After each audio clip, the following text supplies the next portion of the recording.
Ambition, le magazine mensuel proposé par Antenne Réunion et la ville de Saint-Joseph.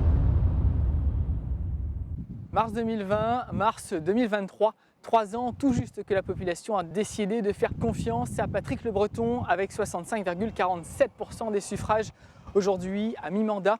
Quel bilan de cette première période? Où en sont les projets? Quelles perspectives jusqu'à la fin du mandat? Pour répondre à ces questions, le maire de Saint-Joseph, Patrick Lebreton, est notre invité. Bonjour. Bonjour. 2 premières années de mandat marquées par une crise sanitaire. Quel impact pour votre projet? Ça a forcément conduit à un retard.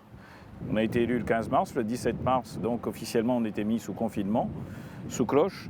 Et par conséquent, ça nous a traîné jusqu'à la mi-2022. Nous sommes sur la place François Mitterrand, donc on a vu qu'on a livré ça donc, il y a quelques mois. Il y a eu ensuite la salle Marie-Juliette Duchemin, le bassin d'apprentissage de natation Léopold Lebon à Jean Petit, et également donc, la RPA Cham-Camsu, ainsi que le 100e kilomètre de route d'enrobé que l'on fera officiellement cette année, mais qui est déjà, je dirais, bien avancé. Des réalisations, des projets aussi, parmi eux le grand pôle culturel sur la caverne des Hirondelles, où en est un petit peu le projet à ce jour. Il y a un travail archéologique qui va être réalisé, mais en même temps donc une programmation pour que demain nous ayons vraiment le transfert de toutes nos activités culturelles les plus centrales possibles sur le pôle qui se trouve actuellement donc à la caverne des Hirondelles, mais aussi je dirais sur l'endroit où on a précisément les services techniques aujourd'hui. Pour la jeunesse, vous parliez il y a 3 ans d'un projet Arrange notre l'école, des réalisations déjà aujourd'hui?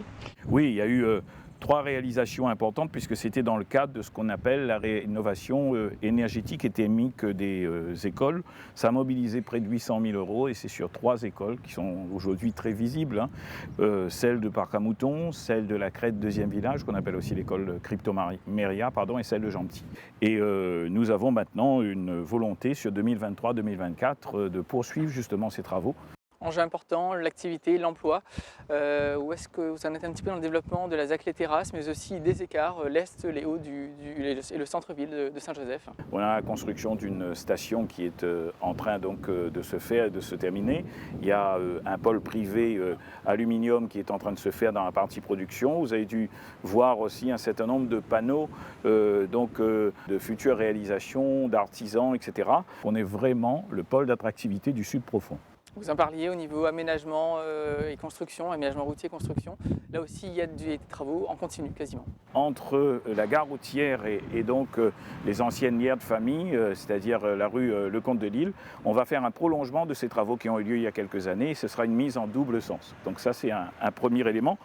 Le deuxième, c'est que je l'ai dit, cette année, ce sera le 100e kilomètre réalisé des voies en enrobé par l'entreprise municipale. Et ça, je trouve que c'est quelque chose de fort bien.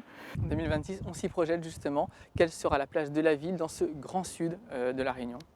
Eh bien, je crois que ça vient un peu, je dirais, comme une vraie ponctuation d'un engagement et d'une vision que l'on s'est donnée il y a quelques années. Et on peut avoir au Toit de Saint-Pierre, centre historique barycentre, eh bien 3 pôles, celui du nord ou des Hauts du Sud au Toit du Tampon, celui du sud-ouest au Toit de Saint-Louis et celui du sud profond.